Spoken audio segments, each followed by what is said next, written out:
ሰላም ጤና ይስጥልን የተወደዳችሁና የተከበራችሁ የጎህ ቴሌቪዥን አድማጭ ተመልካቾቻችን እንደምን አላችሁ? የዕለተ ማክሰኞ ህዳር 16 ቀን 2018 ዓ.ም ሰበር መረጃዎችን ይዘን ቀርበናል። መረጃዎቻችን ቶሎ ቶሎ እንዲደርሷችሁ ዩቲዩብ ቻናላችንን ሰብስክራይብ፣ ላይክ፣ ሼር እያደረጋችሁ አብራችሁን ቆዩ።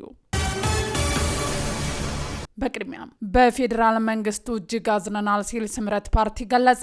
አቶ ጌታቸው ረዳ የሚመራውና በቀድሞ የህወሓት አመራሮች የተመሰረተው ዲሞክራሲያዊ ስምረት ፓርቲ ባወጣው መግለጫ በፌዴራል መንግስቱ እጅግ ማዘኑን አስታውቋል። ፓርቲው በመግለጫው የፕሪቶሪያው ስምምነት ሁለት አይነት ውዝግቦችና ልዩነቶች በህገ መንግስቱ መሰረት እንዲፈቱ እድል የሰጠ መሆኑን አውስቶ ይሁን እንጂ በዚህ ያልተደሰቱ የውስጥና የውጭ አካላት በሚያደርጉትና እያደረጉ ባለው ጥረት ስምምነቱ የተጠበቀውን ውጤት እንዳያመጣ ገውታል ብለዋል። ጨምሮም ተፈናቃዮች እንዳይመለሱ አካባቢውን ወረው የያዙና በፕሪቶሪያው ውል መሰረት ያላንዳች ቅድመ ሁኔታ እንዲወጡ ስምምነት የተደረሰባቸው ኃይሎች የተጀመረውን የሰላም ሂደት አፈጻጸም የሚያደናቅፍ መግለጫዎች እያወጡ ነው ያለው ስምረት ፓርቲ ይህ ይስተካከል በሚል ዝምታን መምረጡን አውስቷል። ነገር ግን የስምምነቱ ባለቤት የሆነው የፌዴራል መንግስቱ ይህንን ለማረም ምንም አይነት ጥረት ሲያደርግ አለማየቱን የጠቀሰው ስምረት ፓርቲ የፌዴራል መንግስት ለማረም ያደረገው ጥረት ባለማየታችን እጅግ አዝነናልን ብለዋል። እንደ ምሳሌ ህዳር 10 ቀን 2018 ዓ.ም የተከሰተውን አንስቷል። በእለቱ የነበረውን ሁኔታ ስምረት ፓርቲ የገለጸው ቀድሞም ቢሆን ህዝባችን እንዲፈናቀል ከፊት ሆነው ሲያነሳሱ የነበሩ አንዳንድ ምሁራን፣ የሃይማኖት መሪዎች በዚህ ሳይጸጸቱ ዛሬም ይህንን ስምምነት የሚያደናቅፍ የተጀመረውን ሰላማዊ ትግል ሂደት የሚያከናውንና የትግራይን ህገ መንግስታዊ ግዛት የሚጻረር ኃላፊነት የጎደለው አሳፋሪ ተግባር ሲፈጽሙ ውለዋል በማለት ነው።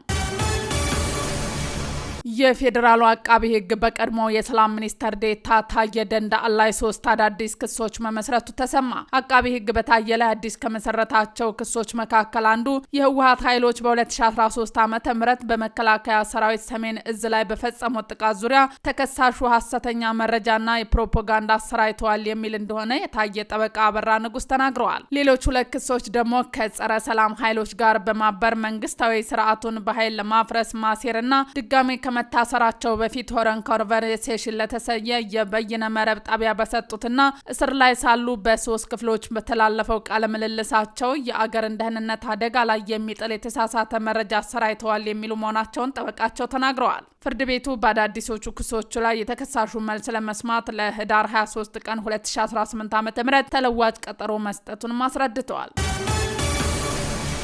በቤሻንጉል ጉሙዝ ክልል በመተከል ዞን ቡለን ወረዳ ኩጂ በተባለ ቀበሌ የኦሮሞ ነጻነት ሰራዊት አባላት ናቸው የተባሉ ታጣቂዎች ቅዳሜ ህዳር 13 ማለዳ ላይ በፈጸሙት ጥቃት ህጻናትን፣ ሴቶችና አዛውንቶችን ጨምሮ ከ20 በላይ ሰላማዊ ሰዎች እንደገደሉ ተሰምተዋል። የሁለት ቤተሰቦች በርካታ አባላት ቤታቸው ውስጥ እንደተገደሉ እንደሚያውቁና አንድ የዓይን እማኝ ተናግረዋል። ሌላ ምንጭ ደግሞ የሟች ቁጥር ከ20 እስከ 30 ሊደርስ እንደሚችል ገልጸው በጥቃቱ የቆሰሉ ሌሎች 9 ሰዎች ወደ ቡለን ሆስፒታል እንደተወሰዱ ጠቁመዋል። የታጠቁ ቡድን አባላት ጥቃቱን ፈጽመው ከአካባቢው ሲወጡ መንገድ ላይ በተሽከርካሪ ሲጓዙ ያገኟቸውን 16 ሰዎች አግተው መወሰዳቸውንም ከምንጮቹ ያገኘነው መረጃ ያመለክታል። የዞኑ ዋና አስተዳዳሪ አትንኩንሾቹ ታጣቂ ቡድኑ ጥቃቱን እንደፈጸመ አረጋግጠዋል። የወረዳው አስተዳደር ጽህፈት ቤት ጽንፈኛ ሲል የጠራው ቡድን በሰላማዊ ነዋሪዎች ላይ አሰቃቂ ጥቃት ፈጽመው ዛሬ በማህበራዊ ትስስር ገጹ ላይ አረጋግጧል። በተያያዘ ዜና በመተከል ዞን የዳንጉር ወረዳ አስተዳደር የወረዳው ሚሊሻ ጽህፈት ቤት ኃላፊ ኢንስፔክተር ደረጀ ለሚሳ ጸረ ሰላም ኃይሎች ቅዳሜ ዕለት በፈጸሙት ጥቃት እንደተገደሉና በማህበራዊ ትስስር ገጹ አስታውቋል። የሚሊሻ ጽህፈት ቤት ኃላፊ በጥቃቱ የተገደሉት ከሌሎች ጸጥታ አካላት ጋር በመቀናጀት በአካባቢው የሚንቀሳቀሰው ጽንፈኛ ኃይል የሚፈጽመውን ጥቃት በመመከል ላይ ሳሉ እንደሆነ የወረዳው አስተዳደር ገልጿል። በኦሮሚያ ክልል ሸገር ከተማ አስተዳደር የለገጣፎ ለገዳዲ ክፍለ ከተማ ደንበል ወረዳ ነዋሪዎች ለምን ዓላማ እንደሚውል ያላወቅነውን ገንዘብ በግድ ክፈሉ እየተባልን ነው ሲሉ ቅሬታ አሰሙ። ክፍያው በግለሰብ የባንክ ሂሳብ ቁጥር ጭምር ገቢ እንዲደረግ እየተጠየቅን ያሉት ነዋሪዎቹ እየተሰጠን ያለው ደረሰኝም ማህተብ የሌለው ነው ሲሉ ተናግረዋል። ክፍያው ለምንድን ነው ብለን ስንጠይቅ የተለያየ መልስ ነው የሚሰጡን ያሉት ሲሆኑ ግማሾቹ የማዘጋጃ ቤት አገልግሎት ነው ይላሉ። ሌሎች ደግሞ ድልድይ ማሰሪያ ነው ይላሉ። ደረሰኝ ስንጠይቃቸው ማህተብ የሌለው ቢጫ ወረቀት ይሰጣሉም ብለዋል። ማታ ማታ በር እያንኳኩ በግለሰብ አካውንት ጭምር ይህንን ያህል ብር አስገቡ ይላሉ። እጅግ ተማረናልን ብለዋል።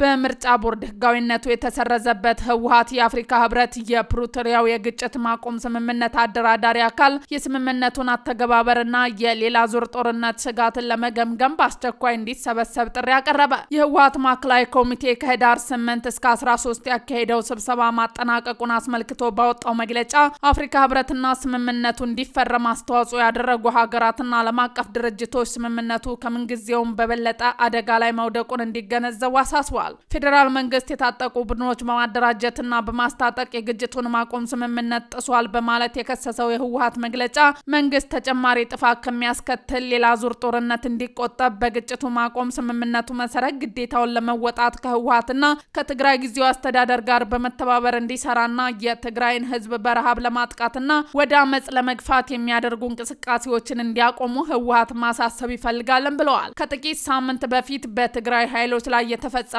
የድሮን ጥቃት በከፍተኛ የፖለቲካ ውሳኔ የተፈጸመ መሆኑን ያመለክታል በማለት ህወሓት መንግስትን ከሷል።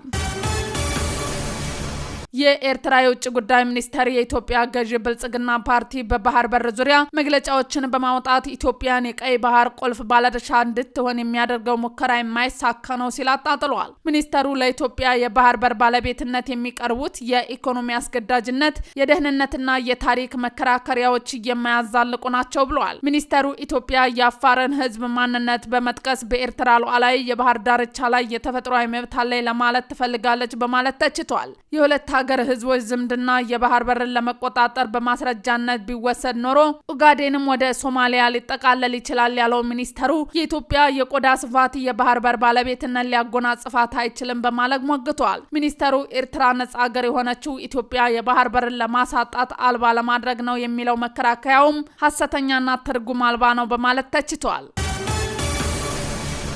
የግብጽ የውሃ መስኖ ሚኒስቴር ኢትዮጵያ ከታላቁ ህዳሴ ግድብ በተናጠልና ባልተቀናጀ ሁኔታ ከፍተኛ ውሃ መልቀቅ ችግር እየፈጠረች ትገኛለች በማለት ሰሞኑን አዲስ ክስ አቅርቧል። የግድቡ የውሃ አለቃቀቅ ተለዋጭነት በግድቡ ላይ ቴክኒካዊና ሳይንሳዊ አስተዳደር እንደሌለው ያሳያል በማለት የተቸው ሚኒስቴሩ ግብጽ በዚህ ሳቢያ ከአስዋን ግድብ የቶሽካ ማስተፈሻ ለመክፈት ተገዳለችም ብለዋል። ሚኒስቴሩ ያልተቀናጀና ሳይንሳዊ ያልሆነ ያለው የኢትዮጵያ ህዳሴ ግድብ የውሃ አለቃቀቅ በታችኛው ተፋሰስ ሀገራት ግድቦች ላይ ተጽዕኖ እያሳደረ ይገኛል በማለት ወቅሷል። በተያያዘው ህዳር ወር 3 ሳምንታት ውስጥ ከህዳሴው ግድብ በቀን የተለቀቀው ውሃ 180 ሚሊዮን ሜትር ኪዩብ መሆኑንና ይህም በዚህ ወቅት ቀደም ባሉት ዓመታት ይለቀቅ ከነበረው የውሃ መጠን በ80 በመቶ እንደሚበልጥ ሚኒስተሩ ጠቅሷል።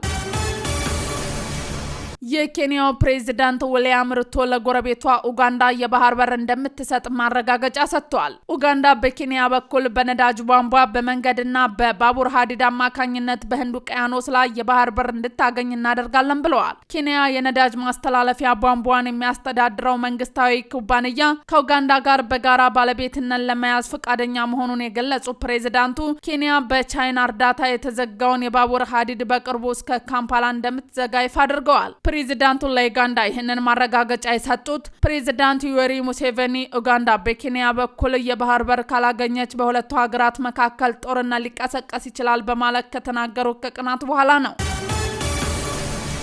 ውድ አድማጭ ተመልካቾቻችን የዛሬ ዜናዎቻችን እነዚህን ይመስሉ ነበር። አብራችሁን ስለነበራችሁ ከልብ እናመሰግናለን። መልካም ቀን እንዲሆንላችሁ ተመኘን።